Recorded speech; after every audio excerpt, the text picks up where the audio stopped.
Hello दोस्तों, स्वागत है आप सभी का आपके अपने YouTube channel yes one classes में। हम इस वीडियो में देखेंगे 23 जनवरी 2022 को आयोजित यूपी टेट 2021 की परीक्षा में पूछे गए गणित के 30 प्रश्नों को। ये प्रश्न आपके आने वाले यूपी टेट के एग्जाम में काफ़ी हेल्पफुल होंगे और इससे आपको प्रश्नों का नेचर पता चलेगा कि यूपी टेट के एग्जाम में किस प्रकार के क्वेश्चन पूछे जाते हैं। ओके। अ, और अगर आप मेरे चैनल पे पहली बार विजिट कर रहे हैं तो आप कृपया चैनल को सब्सक्राइब कर लें और अंत में अगर आपको वीडियो अच्छा लगे तो वीडियो को लाइक भी करें और अपने दोस्तों के साथ शेयर करना ना भूलें। तो चलिए स्टार्ट करते हैं वीडियो को और देखते हैं इसका पहला क्वेश्चन जो कि पेपर का 91वां क्वेश्चन था। ओके, ये रहा आपका 91वां प्रश्न और इसमें पूछा गया है कि पहला प्रश्न मैथ का, यदि अवरोही क्रम में रखे गए आंकड़ों के दोनों छोरों से प्रेक्षण हटाए जाएं, मतलब डाटा हटाए जाएं, तो केंद्रीय प्रवृत्ति के कौन से मापक प्रभावित होते हैं। ओके, तो आप पहले ये जानते रहिए कि जैसे कोई डाटा आपको दे दिया जाए 1 2 3 4 5 समथिंग कोई डाटा दे दिया जाए, मान लीजिए 5 डाटा हमने दिया और इसमें अगर पूछा जाए माध्यिका, तो आप माध्यिका आप जानते हैं माध्यिका हमेशा बीच वाली वैल्यू होती है, मतलब दोनों साइड आपका दोनों दोनों साइड बराबर बराबर प्रेक्षण हो, मतलब डाटा हो और बीच वाली वैल्यू माध्यिका होती है। तो अगर इसमें हम दोनों छोर से डाटा हटा भी दें तो माध्यिका पर कोई प्रभाव नहीं पड़ता। ठीक है, तो यहाँ पूछा है कौन से प्रभावित होते हैं, तो माध्यिका तो कभी प्रभावित नहीं होगी। तो जिस जिस ऑप्शन में माध्यिका लिखा है मीन्स माध्यक, वो ऑप्शन हटा दीजिए, आपका एक ऑप्शन बचेगा माध्य और बहुलक, ये प्रभावित होता है। ओके, तो दूसरा ऑप्शन सही हो जाएगा, ऐसे आप निकाल सकते थे इस आंसर को। उम्मीद है आपको वो समझ में आया होगा। अगला प्रश्न देखते हैं, प्रश्न संख्या 92। इसमें पूछा गया था कि बताइए, इसमें पूछा गया कि 5 सेमी बाजू वाले एक घन के सभी फलकों पर रंग लगाया जाता है। यदि इसे एक घन सेमी वाले घनों में काटा जाता है तो एक घन सेमी वाले कितने घनों में केवल एक ही फलक पर रंग होगा।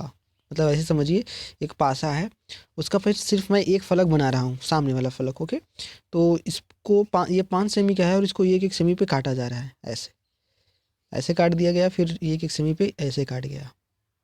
ठीक है, अब इसको क्या किया गया, कलर्ड कर दिया गया मान लीजिए। और उसके बाद क्या पूछा है कि इसमें बताइए केवल एक ही फलक पर कलर हो, ऐसे कितने छोटे छोटे क्यूब होंगे, घन होंगे।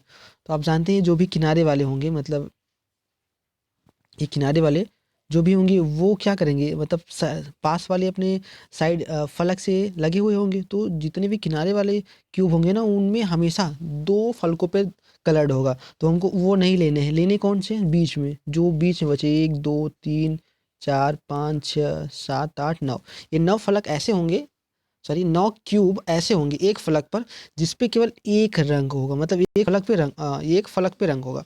तो आपने देखा कि एक फलक पे 9 क्यूब छोटे छोटे हैं जिनमें सिर्फ एक ही तरफ रंग है, और आप जानते हैं क्यूब में 6 फलक होते हैं टोटल, तो आप मल्टीप्लाई करेंगे तो आपका आंसर कितना आ जाएगा, 54 आ जाएगा। ओके, तो 92 का पहला सही हो जाएगा। अगला प्रश्न देखते हैं, प्रश्न संख्या 93। इसमें पूछा गया है कि बताइए पंचभुज के अंतःकोणों का योग, जानते हैं आप अंतःकोणों का योग का फार्मूला क्या होता है, n -2 इंटू 180 डिग्री। ओके, ये फार्मूला होता है। तो आप n की जगह यहाँ क्या रखेंगे, पंचभुज मतलब 5 रखेंगे, 5 - 2 गुणे 180, तो आपका कितना हो जाएगा, यहाँ 3 हो जाएगा, 3 से मल्टीप्लाई करेंगे तो आपका हो जाएगा कितना, 540 डिग्री। तो 93 का पहला सही हो जाएगा। ये फार्मूला बेस्ड था, फार्मूला आपको पता होगा तो आप आंसर निकालेंगे, तो इसका पहला सही हो जाएगा। अगला प्रश्न देखते हैं, प्रश्न संख्या 94। काफ़ी अच्छा क्वेश्चन था और इस पेपर में मुझे ये प्रश्न काफ़ी मतलब अच्छा लगा। यही एक था थोड़ा सा डिफ़िकल्ट टाइप जो आपको परेशान कर सकता था, और बाकी ऐसा कोई क्वेश्चन नहीं था जो आपको परेशान करे। तो चलिए हम इस प्रश्न को देखते हैं। इसमें पूछा गया है कि एक खंभे का 4/7 भाग कीचड़ में धंसा है, और जब धंसे हुए का 1/3 भाग बाहर खींचा जाता है तो पाया गया कि 8 मीटर माप का खंभा अभी भी कीचड़ में है। तो खंभे की पूरी माप क्या होगी। तो सिंपल आप एलसीएम मेथड से कर सकते थे कि हर का पहले एलसीएम ले लीजिए, ताकि हमको उसका 4/7 भाग और 1/3 भाग निकालना आसान हो जाए।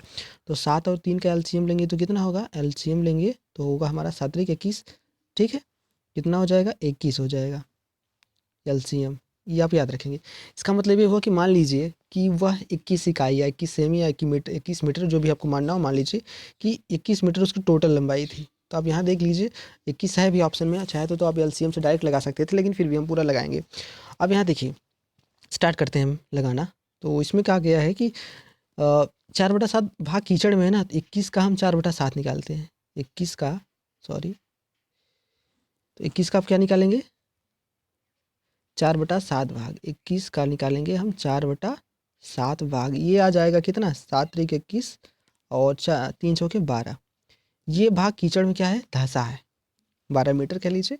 और जब धंसे हुए भाग का 1/3 भाग बाहर खींचा जाता है, मतलब 12 धंसा हुआ है, हम इसका भी क्या निकालेंगे, 1/3 भाग बाहर निकालेंगे। अभी देखिए यहाँ ध्यान से, 21 मीटर में 12 मीटर धंसा है, तो ऊपर कितना होगा, आप समझ जाइए, 9 मीटर। अभी मतलब 12 मीटर धंसा है तो 9 मीटर क्या होगा, ऊपर होगा, ठीक है, मीन्स बाहर निकला हुआ होगा। अभी हम आगे फिर कह रहा है कि जब धंसे हुए का 1/3 भाग निकालते हैं, मतलब 12 मीटर धंसा था तो उसका हम 1/4 निकालेंगे तो आ जाएगा 4 मीटर। अब कह रहा है कि खींचा जाता है तो पाया गया कि 8 मीटर का खंभा अभी भी कीचड़ में है, तो 8 मीटर का भी अंदर है, तो टोटल बाहर कितना आ गया, पहले 9 आया था, 9 था, अभी 4 मीटर और ऊपर हमने खींच लिया, टोटल आ गया हमारा 13 मीटर क्या ऊपर आ गया, ठीक है। तो अंदर कितना बचा, 21 टोटल हमने माना था, और 13 मीटर ऊपर आ गया, तो अंदर कितना बचा, 21 में से आप 13 घटाएंगे तो 8 बचेगा। और 8 हमारे यहाँ दिया भी है, 8 मीटर माप का खंभा अभी भी कीचड़ में है, ये अभी अंदर है। तो पूछा है कि खंभे की पूरी माप क्या होगी, तो 8 बराबर 8, तो इसका मतलब जो हमने 21 माना था, खंभा उतना ही मीटर लंबा है, तो इसका करेक्ट आंसर हो जाएगा 21 मीटर। क्यों, उम्मीद है आपको समझ में आया होगा एलसीएम मेथड से। वैसे आप डायरेक्ट लगा सकते थे, 3 और 7 का एलसीएम जो होगा वही आंसर हो जाएगा। ओके, चलिए अगले प्रश्न में चलते हैं और देखते हैं अगला प्रश्न क्या पूछा गया है। इसमें पूछा गया है टाइम एंड वर्क से, ये भी काफ़ी अच्छा क्वेश्चन है। और इसमें हम देखते हैं, पूछा गया कि ए बी किसी काम को 12 दिन में करते हैं ना, ए प्लस बी काम को क्या करेंगे, 12 दिन में करते हैं, और बी प्लस सी उसी काम को कितने दिन में करेंगे, 15 दिन में करेंगे। और सी प्लस ए क्या करेंगे, उसी काम को 20 दिन में करते हैं, ठीक है। तो ए अकेले उस काम को कितने दिन में करेगा, सबसे पहले हम सबकी इफिशियंसी अलग अलग निकालेंगे और एलसीएम लेंगे 15, 12 और 20 का, तो आ जाएगा एलसीएम हमारा 60 आ जाएगा। तो ए और बी की इफिशियंसी कितनी आ जाएगी, 12 से भाग देंगे तो 5 आ जाएगा, और बी और सी की इफिशियंसी 15 से भाग देंगे 60 में 4 आ जाएगा, और सी और ए की इफिशियंसी 3 आ जाएगा। और इसको हम total A B B C C A करेंगे तो यहाँ देखिए 2 2 बार आ रहा है ना, तो इसको हम ऐड करेंगे तो आ जाएगा हमारा 2 ए प्लस बी प्लस सी। ओके, और यहाँ टोटल इफिशियंसी कितनी आ गई, 5 4 9 3 12, लेकिन ये सब की 2 2 बार ऐड की गई है, मतलब ये 2 से डिवाइड करेंगे तो ए बी सी की इफिशियंसी अलग से कितनी आ जाएगी, ए बी सी की इफिशियंसी आ जाएगी, 12 में 2 से भाग देंगे 6 आ जाएगी, कितनी 6। लेकिन अब हमसे यहाँ पूछा गया कि ए अकेले कितने दिन में करेगा, क्या पूछा गया है कि ए अकेले उसी काम को कितने दिन में करेगा, तो हमको ए की अलग से इफिशियंसी पता होनी चाहिए। तो हमको ये पता है ए बी सी की कुल मिला के 6 इफिशियंसी है, और यहाँ देखिए बी और सी की आपको दिया है, बी और सी का आपने निकाला है 4। तो अगर बी और सी की एफिशिएंसी 4 हो गई तो ए की केवल ए की कितनी होगी, 6 में से आप 4 घटा देंगे कितना आ जाएगा 2, मतलब ये 2 किसकी एफिशिएंसी है, सिर्फ ए की। तो टोटल काम 60 है और ए 2 की एफिशिएंसी से काम कर रहा है, तो 60 काम 2 की एफिशिएंसी से कितने दिन में करेगा, 30 दिन में करेगा। हमारा करेक्ट आंसर क्या हो जाएगा 30, मतलब 95 का दूसरा ऑप्शन सही हो जाएगा। चलिए अगले प्रश्न पे चलते हैं। उम्मीद है आपको ये प्रश्न अच्छे से समझ में आया होगा। अगला प्रश्न देखते हैं, ये भी काफ़ी अच्छा प्रश्न है, और इसमें पूछा गया कि यदि किसी वस्तु का क्रय मूल्य उसके विक्रय मूल्य का मतलब सीपी, क्रय मूल्य मतलब कॉस्ट प्राइस, उसके विक्रय मूल्य का मतलब एसपी का कितना हो, 3/2 है, तो आपको बताना है लाभ या हानि प्रतिशत। तो सबसे पहले आप इसको लिखेंगे CP/SP बराबर क्या हो जाएगा 3/2। इसका मतलब उसकी कॉस्ट प्राइस 3 थी और हमने बेचा किसमें, एसपी पे 2 पे, इसका मतलब 3 रुपए की वस्तु 2 रुपए में बेच दी, तो हमको हानि हुआ कितने की, 1 रुपए की हानि। और सीपी कितना था, मतलब कितने में हमने खरीदा था, 3 रुपए के खरीदा था, परसेंट में निकालना है आपको, इंटू 100 कर दीजिए, तो 1/3 मतलब 33, अरे 33 से 1/3% होता है, और वो भी हानि हुआ है, क्या हुआ है हानि, क्योंकि 3 रुपए की वस्तु 2 में बेची गई। तो 96 का तीसरा ऑप्शन सही हो जाएगा। अगला प्रश्न देखते हैं, प्रश्न संख्या 97, ये भाग से मतलब संबंधित प्रश्न था। इसमें आपको 1,21,012 को 12 से भाग देना था, ठीक है। तो शेष वाला क्या होगा, नॉर्मल मेथड से भी भाग दे सकते थे, आपको भाग आता होगा, और उम्मीद क्या है, आप मैथ के स्टूडेंट हैं तो आपको आएगा ही इतना।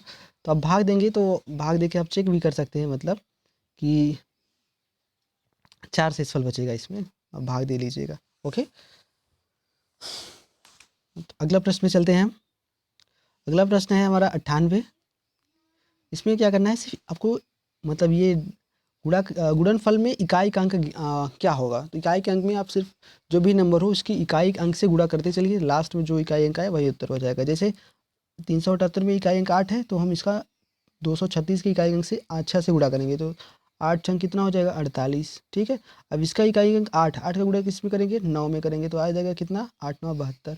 अब इसके इकाई अंक का 2 का गुणा किस में करेंगे 2 में करेंगे, तो कितना आ जाएगा 4 हो जाएगा। आंसर 98 का पहला ऑप्शन सही हो जाएगा।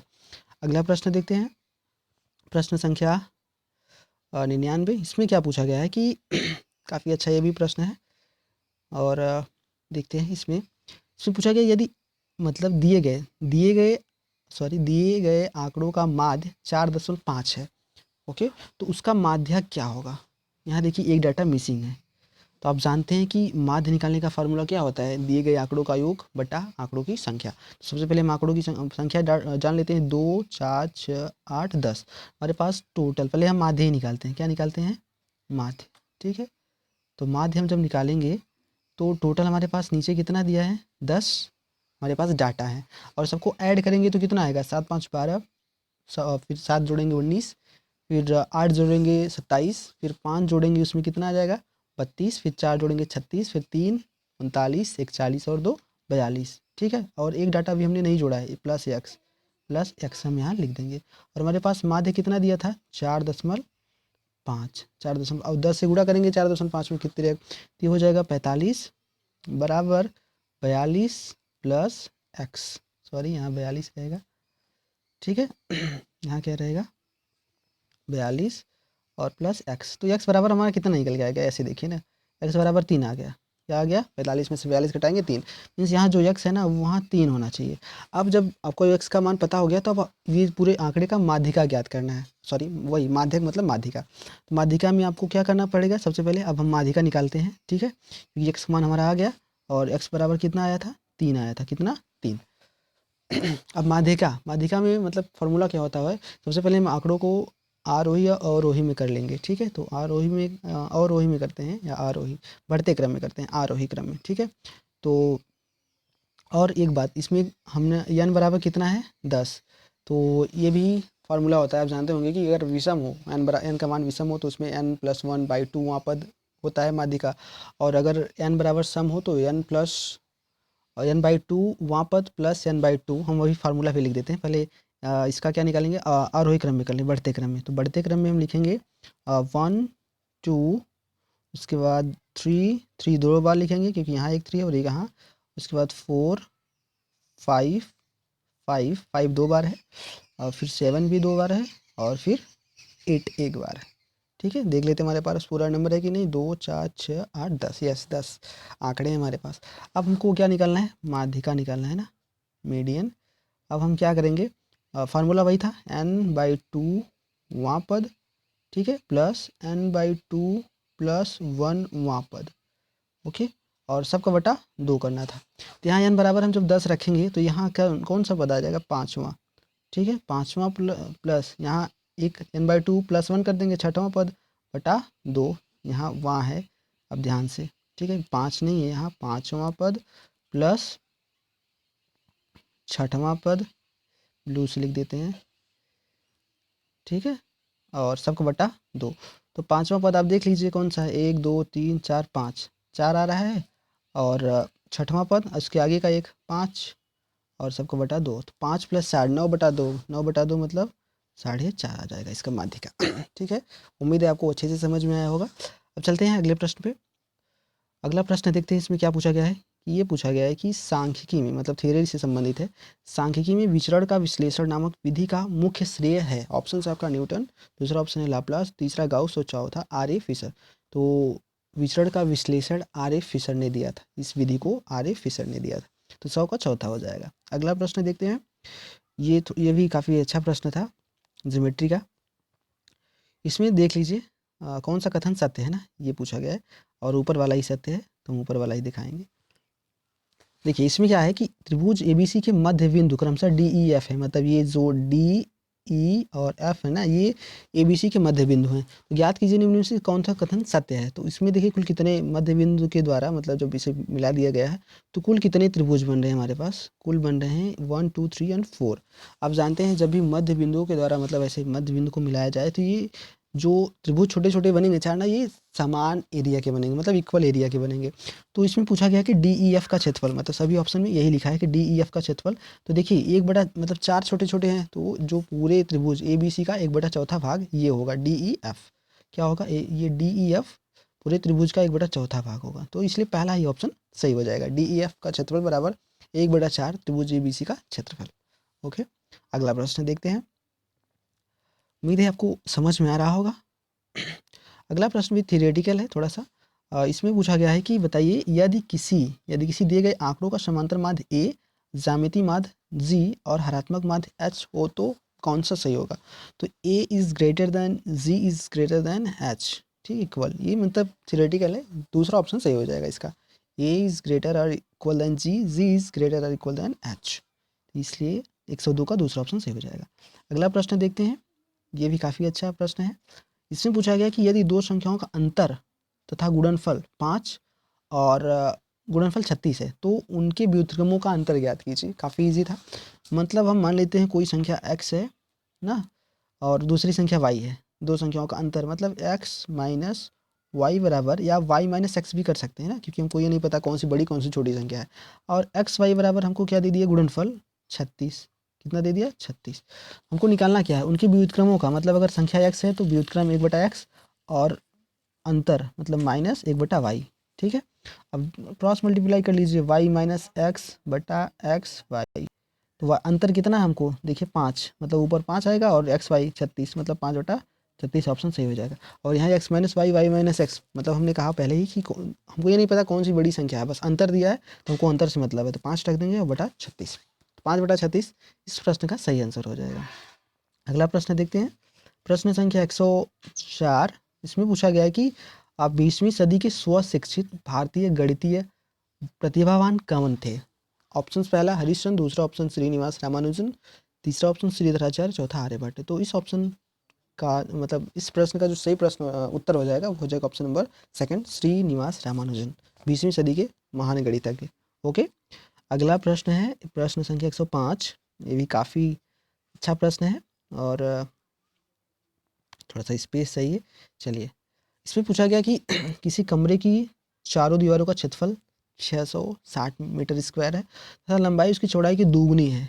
यदि कमरे की ऊंचाई 11 मीटर है तो उसकी छत का क्षेत्रफल ज्ञात कीजिए। छत मतलब वो पूरा आयत ही होगा, लेकिन यहाँ आपको ये पता होना चाहिए कि चारों दीवारों का क्षेत्रफल कितना होता है। अगर ये पता होता तो आप मतलब होगा तो आपने लगा लिया होगा। तो चारों दीवारों का क्षेत्रफल हम फार्मूला जो होता है ना वो होता है 2 इंटू हाइट कोष्टक में मतलब लंबाई प्लस चौड़ाई और बराबर क्षेत्रफल, ठीक है। मतलब चारों दीवारों का क्षेत्रफल का सूत्र यही होता है। तो क्षेत्रफल दिया हमको 660, अब हम रख देते हैं मान, तो 2 गुणे एच का मान 11 मीटर दिया है और एल देखिए यहाँ लंबाई उसकी चौड़ाई की दुगनी है, मतलब एल बराबर 2b। एल बराबर कितना आ गया 2b, ये हमको ऑलरेडी दिया है, लंबाई उसकी चौड़ाई की दुगनी है। तो एल की जगह हम क्या रखेंगे 2b और प्लस b ऑलरेडी है ही बराबर 660। अब ये मतलब घटाने यहाँ मुझे घटाना है बस, 11 दूना 22, ये हो गया गुणा करेंगे तो यहाँ 22 तिहाई 66 हो जाएगा। और देखिए 2b प्लस b 3b आ गया, तो 3b बराबर 30, तो b बराबर हमारा कितना आ गया 10 आ गया, कितना 10। और l बराबर इसका दूंगा कर दीजिए, कितना आ गया 20, l बराबर कितना आ गया 20। अब हमको क्या पूछा है कि छत का क्षेत्रफल पूछा है, तो l का मान 20 और b का मान 10, तो कितना आ गया गुणा करेंगे तो 200 मीटर स्क्वायर इसका करेक्ट ऑप्शन हो जाएगा, ठीक है। ऑप्शन नंबर फोर्थ 105 का सही हो जाएगा, 200 मीटर स्क्वायर। अगला प्रश्न देखते हैं, प्रश्न संख्या 106। इसमें पूछा गया है कि 14/33 का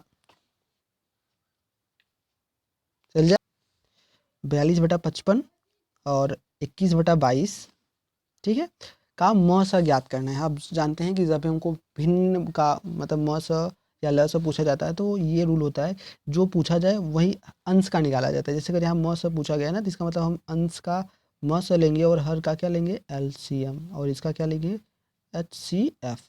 तो बस आपको कुछ करना नहीं था, बस HCF निकाल दीजिए, आपका ऑप्शन अपने आप आ जाएगा, क्योंकि यहाँ देखिए सब डिफरेंट है। तो 14, 42 और 21 का HCF कितना होगा, मतलब ऐसी संख्या जो 14, 42 और 21 को सबको काट दे और सबसे बड़ी होना चाहिए, तो यही है 7, 7 दूनी 14, 7 छंग 42 और 7 त्रिक 21, और कोई है नहीं, तो सीधा देखिए ही ऑप्शन आप लगा दीजिए, चौथा सही हो जाएगा 106 का। अगला प्रश्न देखते हैं। इसमें पूछा गया है कि बताइए इसका वर्गमूल क्या होगा। ठीक है, तो 7 प्लस 2 कड़ी 10 का वर्गमूल, तो इसको आपको पहले इस फॉर्म में बनाना था। आप जानते हैं a प्लस बी का होल स्क्वायर बराबर क्या होता है, a square plus B square plus 2ab, मतलब इस फॉर्म में आपको बनाना था इसको। तो आप क्या करेंगे, मतलब 10 को तोड़ेंगे तो इसको लिख सकते हैं √2 इंटू √5, यही है किसका गुणनखंड होगा। इसका मतलब ये हुआ कि ये किसका वर्ग है, √2 प्लस √5 का, मतलब ये रहा 2a भी फार्मूला होता है, तो 2 की जगह 2 है, अब a की जगह क्या है √2 और b की जगह क्या है √5, तो इसका स्क्वायर हो गया इसका मतलब, और इसका रूट लेंगे तो ये ऑप्शन हो जाएगा, मतलब √2 प्लस √5 इसका आंसर हो जाएगा। बस इतना आप जानते रहिए, इसका वर्क करेंगे तो यही आएगा जो आपको दिया है सवाल में, ये वाला। तो ऑप्शन की कौन सा सही हो जाएगा, सेकंड ऑप्शन आपका करेक्ट हो जाएगा, √2 प्लस √5 स्क्वायर करेंगे तो यही आ जाएगा, 2 + 5 7, उसके बाद 2 कड़ी में 10। अगला प्रश्न देखते हैं 108। इसमें पूछा गया है, देखिए इसमें कहा है कि एक वर्ग और एक समबाहु त्रिभुज की एक भुजा उभयनिष्ठ है, यदि त्रिभुज की एक भुजा 4/3 सेमी लंबी है तो इस आकृति का परिमाप क्या होगा। इसका मतलब पहले ये समझिए कि एक वर्ग है ऐसे, ओके, और एक वर्ग है ना, इसमें क्या है कि एक समबाहु त्रिभुज की एक भुजा उभयनिष्ठ है, मतलब एक समबाहु त्रिभुज है ऐसे, ये क्या है कॉमन है, एक भुजा इसकी कॉमन है, ऐसे कॉमन समझिए। ठीक है, यहाँ बड़ा नहीं होगा, हमने थोड़ा सा बड़ा बना दिया है, तो ये फिर से कहाँ कर, यहाँ देखिए ऐसे, ठीक है, बना दिया हमने।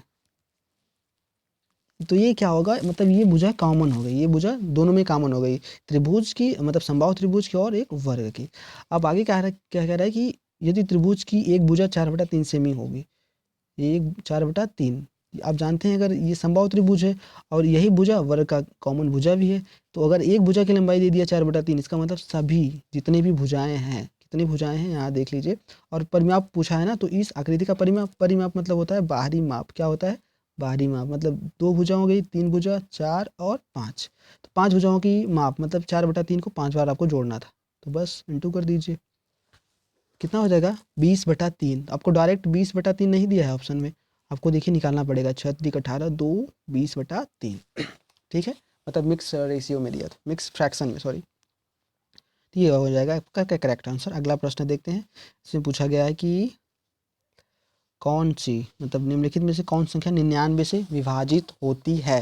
तो 99 को हम क्या करेंगे, पहले इसका गुणनखंड 11 × 9, मतलब ऐसी कौन सी संख्या होगी जो 11 से भी डिवाइड होगी और 9 से, तो 9 से डिवीजन का रूल आप जानते हैं क्या होता है कि दी गई मतलब संख्या के अंकों का योग क्या होना चाहिए, 9 से डिवाइड होना चाहिए, और 11 का डिविजिबिलिटी का रूल होता है कि संख्या के सम स्थानों का योग माइनस विषम स्थानों का योग कितना होना चाहिए, या तो 0 या तो 11 से कोई डिविजिबल संख्या नहीं चाहिए। तो अब हम स्टार्ट करते हैं निकालना और चेक करते हैं, मतलब ऑप्शन से चेक करेंगे। तो यहाँ देखेंगे कि पहले 11 और 9 मतलब सम निकालेंगे, तो आप देख सकते हैं कि सम तो लगभग सभी का आएगा अगर आप निकालेंगे, जैसे अंकों का योग, जैसे देखिए यहाँ लास्ट ऑप्शन का 1 1 2 और 4 6 3 9 4 13 और 5 18, तो 18 9 से डिविजिबल है, मतलब ये भी कट हो सकता है आपका आंसर। और इसमें ऐड करेंगे 4 5 9 9 7 16 और 25 2 27, ये भी 9 से कट सकता है, और इसको ऐड करेंगे तो 10 और 7 17 और 23 2 25, ये नहीं कटेगा। ठीक है, इसका ऐड आ रहा है, तो इसका मतलब ये तो ऑप्शन से हट ही गया।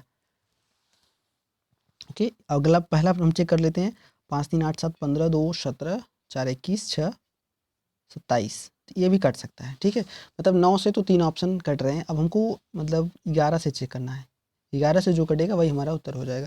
तो 11 से चेक करने का क्या तरीका है, हमने बताया कि मतलब सम स्थान के अंकों का योग माइनस विषम स्थान के अंकों का योग, तो सम स्थान के अंकों का योग हम लेते हैं, जैसे चौथा ऑप्शन से स्टार्ट करते हैं, तो सम स्थान पे कौन आएगा, दूसरा चौथा और पाँचवें अंक पे, जैसे ये 1 + 3 और 5, 1 3 5, ये देखिए दूसरे स्थान पे, फिर चौथे और छठे स्थान पे ना। तो 1 3 4 5 9 हो गया, ये सम स्थान वाला हो गया, मतलब इवन वाला। अब ऑड वाला मतलब विषम स्थान के अंकों का योग देखिए, 1 4 7 और 4 सॉरी 1 4 5 5 4 9। तो यहाँ देखिए 0 आ गया, इसका मतलब हमारा जो करेक्ट आंसर हो जाएगा यही हो जाएगा। 11 से भी कट रहा है और 9 से भी, तो ये 99 से विभाजित होगा, 109 का चौथा ऑप्शन सही हो जाएगा। अगला प्रश्न देखते हैं 110, वेरी सिंपल। पाई क्या है? ऑप्शन है आपके पूर्णांक, अभाज्य संख्या, अपरिमेय संख्या और परिमेय संख्या। तो आप जानते रहिए कि पाई एक अपरिमेय संख्या है, लेकिन अगर आपसे पूछ लिया जाए कि 22/7 क्या होगा, तो 22/7 क्या हो जाएगा? परिमेय संख्या हो जाएगा। ओके, ये आप ध्यान रखेंगे। अगला प्रश्न संख्या आपसे पूछा गया 111। इसमें आपको बताना था कि यहाँ देखिए 11, 10⁻³ बराबर 125, तो 10⁻−2x का मान आपको ज्ञात करना था। ओके, तो चलिए निकालते हैं। सबसे पहले आपको ना इसको कन्वर्ट करना पड़ेगा। जैसे इसको हम 10⁻³ को क्या लिख सकते हैं, 10⁻3 लिख दीजिए, मतलब 10⁻x ऐसे कर दीजिए, क्योंकि आप जानते हैं जब घात पर घात होता है तो घात घात का गुणा होता है। इसका मतलब ये हुआ कि हम इसको इतना लिख सकते हैं, 10⁻x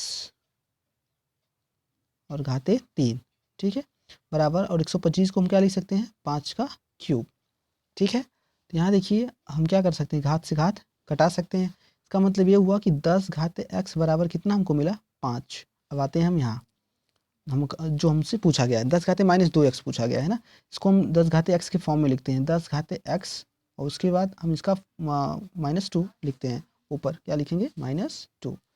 इसका मतलब, और यहाँ देखिए 10⁻x का मान हमको पता है, तो रख देंगे 5 और घाते -2। घाते -2 का मतलब होता है बटा में, तो क्या हो जाएगा ये 1/5 का स्क्वायर। तो 1/5 का स्क्वायर मतलब 1/25। आपका कौन सा ऑप्शन सही हो जाएगा? देखिए 1/25 कहाँ रहा है, 5 का स्क्वायर करेंगे, 1/25 आपका पहला ऑप्शन सही हो जाएगा। उम्मीद है आपको समझ में आया होगा, घातांक से संबंधित सवाल था ये। अगला प्रश्न देखते हैं, प्रश्न संख्या 112। इसमें पूछा गया है कि मतलब 16,075 को किसी संख्या से भाग देने पर भागफल 167 तथा शेषफल 43 प्राप्त होता है, तो आपको भाजक बताना था। तो भाजक का फार्मूला भी जानते हैं कि भाज्य बराबर क्या होता है, भाज्य बराबर भागफल गुणे शेषफल धन भागफल, और ये एक मिनट, भाजक बराबर होता है भाज्य बराबर नहीं, भाज्य बराबर होता है, भाज्य बराबर होता है भाजक गुणे भागफल धन शेषफल। ओके, ये फार्मूला होता है, डाउट कन्फ्यूजन मुझे था। ये होता है भाज्य बराबर भाजक गुणे भागफल धन शेषफल, इसी में आपको रखना था बस। और इसको लगाएंगे कैसे, यहाँ देखिए 43 शेष प्राप्त होता है ना इस संख्या में से, इसका मतलब ये रहा कि एक एक्स्ट्रा है, तो आप क्या करेंगे, इसमें से आप 43 पहले घटा ही लीजिए। तो घटाएंगे 16,075 में से 5 में से 3 गया 2 और 7 में से 4 गया 3, 0, ठीक है, इतना। अब आपको देखना था कि 167 से इसको भाग देना था, कितना, 167 से। तो आप देखेंगे कि लगभग 10, मतलब आप देखेंगे डिवाइड करेंगे तो यूनिट डिजिट इसका मतलब 6 तो 100% आएगा, तो 6 सब में दिया था, ठीक है। लेकिन आप ये देखिए कि 167 भागे आप 16,032 करेंगे तो लगभग कितना जाएगा, लगभग जाएगा ये 9 बार, कितना, 9 बार। तो आपका आंसर क्या हो जाएगा, ये लगभग 10 के है ही है ये, तो 10 तो पूरा होगा नहीं, तो 9 हो जाएगा, तो ऑप्शन 96 आपका सही हो जाएगा, ठीक है। आंसर आप भाग करके भी चेक कर सकते हैं। अगला प्रश्न देखते हैं, इसमें पूछा गया है कि 50 से छोटे धन पूर्णांकों में अभाज्यों की संख्या, ये तो आपको पता ही होना चाहिए, 1 से 50 तक अभाज्य संख्याओं की संख्या जो होती है ना वो 15 होती है, कितना, 15। और 1 से अगर 100 तक आपसे पूछा जाए, 1 से 50 तक ये था, और 1 से अगर 100 तक पूछा जाए अभाज्य संख्याओं की संख्या, मतलब कितनी अभाज्य संख्या है टोटल, तो आप बताएंगे 25, कितना, 25। अगला प्रश्न ये रहा, काफ़ी अच्छा प्रश्न ये भी है, ये आपको ऑप्शन से करना था, मतलब अगर आप बेस, तो ये काफ़ी टाइम टेकिंग हो जाएगा और काफ़ी लंबा भी हो जाएगा, तो इसलिए हम इसको ऑप्शन से करेंगे। और जिसने भी ऑप्शन जो भी ऑप्शन से करेगा वो उसका काफ़ी टाइम बचेगा और जल्दी कर लेगा। यहाँ पढ़ते हैं सवाल को, 114 नंबर।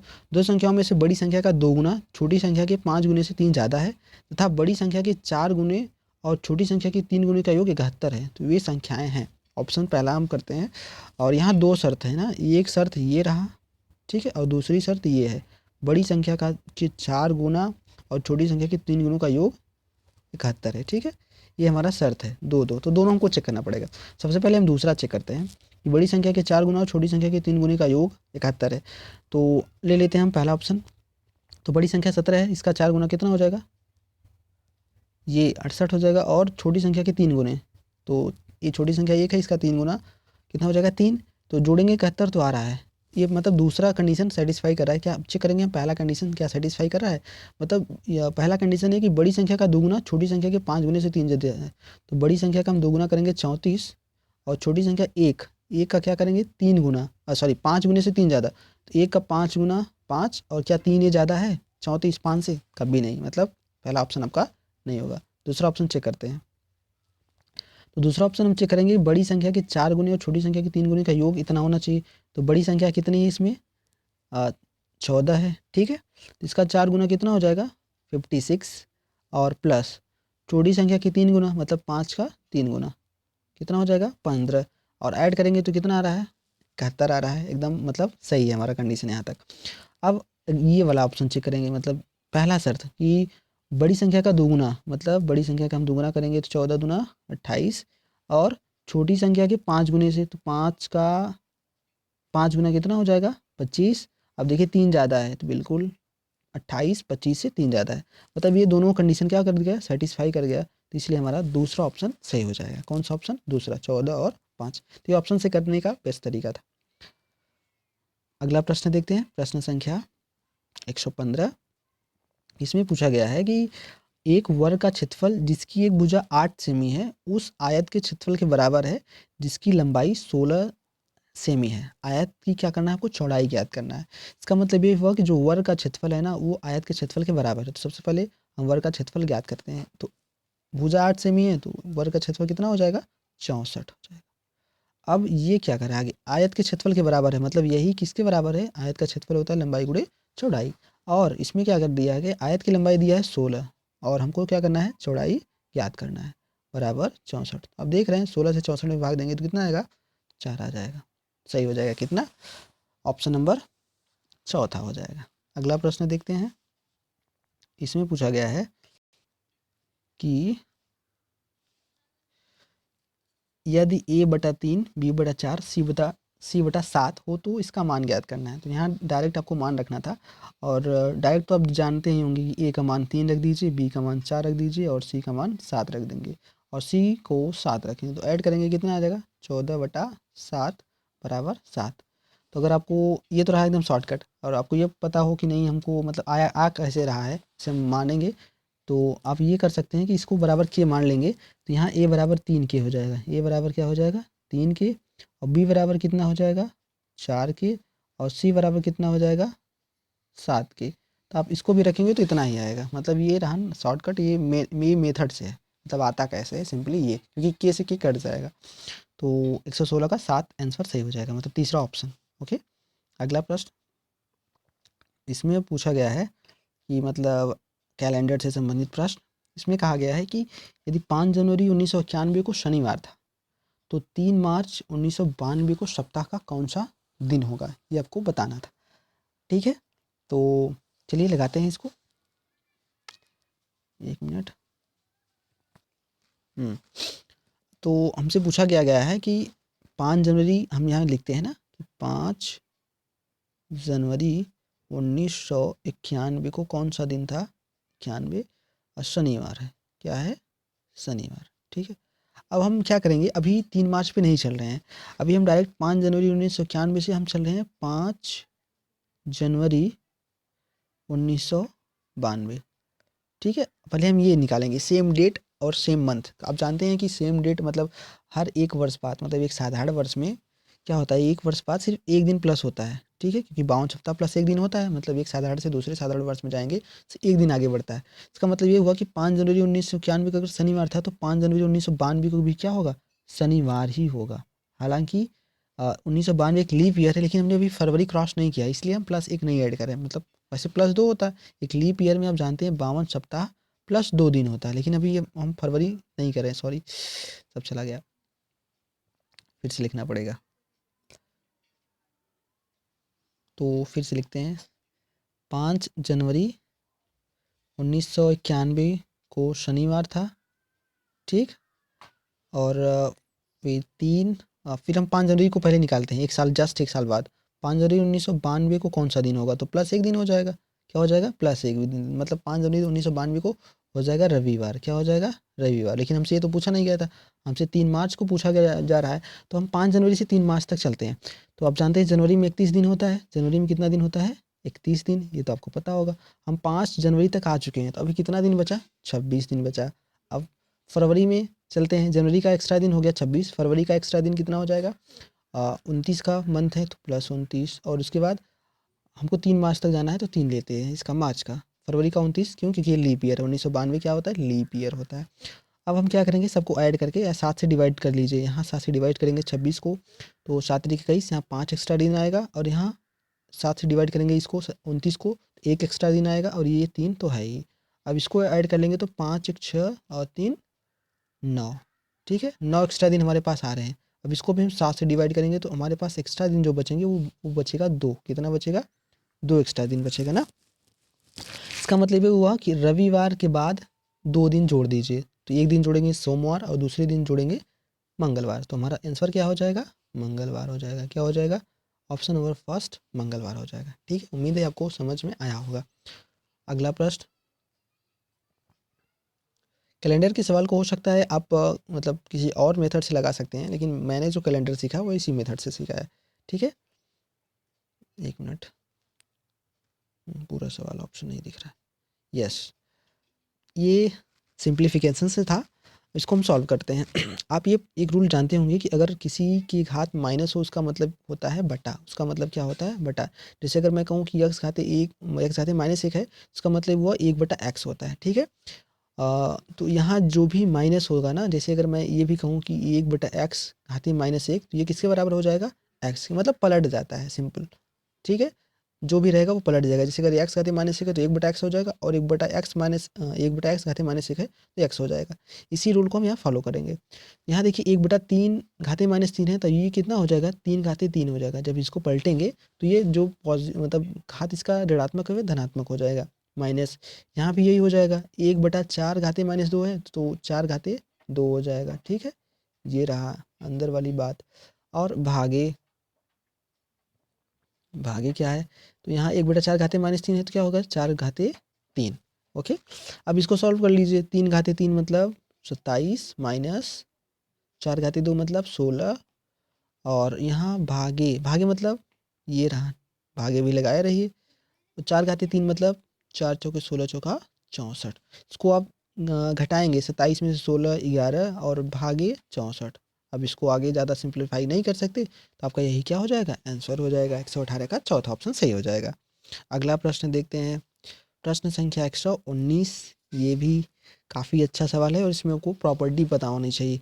एक त्रिभुज की रचना करने के लिए संभव भुजाएं हैं, तो सबसे पहले आपको ये पता होना चाहिए कि एक त्रिभुज में ये खासियत होती है कि किन्हीं भी दो भुजाओं का योग सदैव तीसरी भुजा से बड़ी होती है। सदैव तीसरी भुजा से बड़ी होती है, किन्हीं भी दो भुजाओं का योग, किन्हीं भी दो भुजाओं का। और एक किन्हीं भी दो भुजाओं का जो अंतर होगा ना, वो सदैव तीसरी भुजा से छोटा होगा, किन्हीं भी 3 भुजाओं का अंतर। तो यही आपको अगर प्रॉपर्टीज पता होगा तो ये आप सवाल लगा लेंगे अच्छे से। ठीक है, और आप चेक भी कर सकते हैं, जैसे मैं ऑप्शन से चेक कर दे के बता रहा हूँ ना। देखिए, और बराबर भी नहीं होना चाहिए, ये भी आपको ध्यान देना चाहिए। मतलब कभी भी ये मत सोचिए कि a प्लस बी हमेशा बड़ा ही होगा, क्या बराबर नहीं होगा? नहीं, बराबर भी होगा तो भी कभी त्रिभुज बन ही नहीं सकता है। ठीक है, यहाँ हमेशा बड़ा ही होना चाहिए। क्या होना चाहिए? बड़ा ही होना चाहिए, बराबर भी नहीं होना चाहिए। किन्हीं भी दो भुजाओं का योग तीसरी भुजा से बड़ा होना चाहिए, बराबर नहीं। तो चलिए देखते हैं यही। अब यहाँ देखिए 6 3 9, तीसरी से तो बड़ी है, सही है। अब फिर ये इन दो भुजाओं को लेंगे, 3 3 6, तो 6 के बराबर हो जा रही है ना। दो भुजाओं का योग तीसरी भुजा के बराबर भी नहीं होना चाहिए, तो ये भी नहीं होगा। अगला देखिए, यहाँ देखिए दो भुजाओं का योग मतलब 9 से 3 12, मान लीजिए 5 से ज़्यादा है। ये देखिए 9 5 14, 3 से ज़्यादा है, लेकिन ये 5 मतलब ये इन दोनों भुजाओं को जोड़ेंगे तो 5 3 8, 8 पॉइंट और 8 आ रहा है ना। तो क्या ये 9.2 से बड़ा है? नहीं, छोटा है। इसका मतलब ये भी नहीं होगा। और यहाँ देखिए कुछ मान मीमी में दिया है, तो मीमी में अब सेमी में बदलने के लिए आप 10 से भाग दे देंगे, तो मान लीजिए ये 10.5 हो जाएगा, ये 3.9। फिर भी ऐड करेंगे, आप चेक कर लीजिएगा, ये भी नहीं होगा। होगा कौन? पहला ऑप्शन सही हो जाएगा। देखिए यहाँ आप 6 और 4 को जोड़िए, 10 आ रहा है, 5 से बड़ा होगा। 5 4 9, 6 से बड़ा होगा। और 6 3 सॉरी 6 और 5 4 से बड़ा होगा, मतलब ये सही है। 119 का पहला सही हो जाएगा। अगला प्रश्न देखते हैं, प्रश्न संख्या 120 घातांक से संबंधित है, मतलब घातांक एवं करड़ी से संबंधित है। इसमें आपको ये पूछा गया था कि आरोही क्रम में व्यवस्थित कीजिए, मतलब आपको बढ़ते क्रम में व्यवस्थित करना था किसको, √3 और सॉरी ये रहान थर्ड √3 और ये रहान फोर्थ √5, ठीक है। ये √3 ये थर्ड रूट मतलब क्यूब √4 और ये है फोर्थ √5। ये इसमें क्या होता है, यहाँ मान लीजिए 2 है तो इसमें जो मतलब क्यूब लगा होता है ना, ये करड़ी के बाहर लिखा है, इसका आपको एलसीएम लिखना है, एलसीएम लेना है। जैसे 2 3 4 का एलसीएम कितना हो जाएगा 12, और फिर इसको आप डिवाइड करके उस 3 के घात लगा दीजिए। 2 12 में अगर 2 से भाग देंगे तो आप कितना आ जाएगा 6, तो 3 घाते 6 ये हो जाएगा। और यहाँ देखिए 4 घाते 12 में 3 से भाग दीजिए तो कितना आ जाएगा, अब पेन चेंज कर लेते हैं मतलब कलर। तो यहाँ 3 से अगर 12 में डिवाइड करेंगे तो कितना आ जाएगा, 3 चौके 12, तो 4 घाते 4 हो जाएगा। यहाँ देखिए 5, अब 12 को किससे डिवाइड करेंगे 4 से, तो ये कर लीजिए, सॉरी 3 आएगा ना। अब इसका मान निकाल लीजिए, जो बड़ा जो जीता वही सिकंदर, मतलब यहाँ जो बड़ा वही सबसे बड़ा होगा। 3 घाते 6, 4 घाते 5 और 5 घाते 3, तो 5 घाते 3 मतलब 125, और ये कितना हो जाएगा 4 घाते 4 मतलब 4 चौक 16 चौका 64 चौके कितना हो जाएगा, गुणा करेंगे तो 4 चौक 16 256 हो जाएगा, ठीक। और यहाँ देखिए 3 घाते 6 मतलब कितना हो जाएगा, आप मल्टीप्लाई कर लीजिए, 3 त्रिका 9 त्रिक 27 त्रिक 81 त्रिक कितना हो जाएगा, सॉरी 24 होगा 300 ना। 3 से गुणा करेंगे 81 में, 3 का 3 3 8 24, और फिर इसमें भी आपको 3 से मल्टीप्लाई करना है तो टोटल 6 बार हो जाएगा, तो कितना हो जाएगा 3 त्रिका 9 और 3 चौके 12 3 दूना 6 1 7 729। तो यहाँ देखिए सबसे आरोही क्रम में करना था ना आपको, किस में करना था, आरोही क्रम में मतलब बढ़ते क्रम में। तो इसका मतलब सबसे छोटी संख्या पहले होगी, तो सबसे छोटी 125 है, मतलब ये 5 वाला पहला होगा, तो कौन सा ऑप्शन में है, दूसरे ऑप्शन में है, ठीक है ना। इसका मतलब ऐसे समझिए, पहले स्थान पर ये लिखा जाएगा, फिर दूसरे स्थान पे ये लिखा जाएगा, और तीसरे स्थान पे 729, क्योंकि ये सबसे बड़ा है, ये सबसे बड़ा है। तो आप पहले इसको लिखेंगे, दूसरे नंबर पे इसको, मतलब इसी को पलट देंगे बस, ये तीसरे नंबर पे हो जाएगा, सबसे बड़ा √3 होगा। देखते हैं कौन सा ऑप्शन है, ये रहा ऑप्शन, ठीक है। इसको उल्टा करना था, ये पहले नंबर पे फिर दूसरे और फिर तीसरे नंबर, मतलब √3 इसमें सबसे बड़ा हो जाएगा।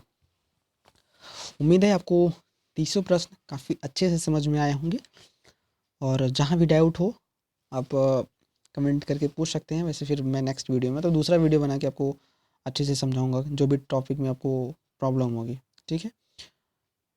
उम्मीद है आपको अच्छा लगा होगा, और अगर वीडियो आपको पसंद आया हो तो वीडियो को कृपया करके लाइक करें और अपने दोस्तों के साथ अवश्य शेयर करें। और पूरा वीडियो देखने के लिए आपका बहुत बहुत धन्यवाद। ऐसे ही मेरे चैनल पे नए नए वीडियो डेली आते रहेंगे, तो कृपया करके सब्सक्राइब कर लीजिए।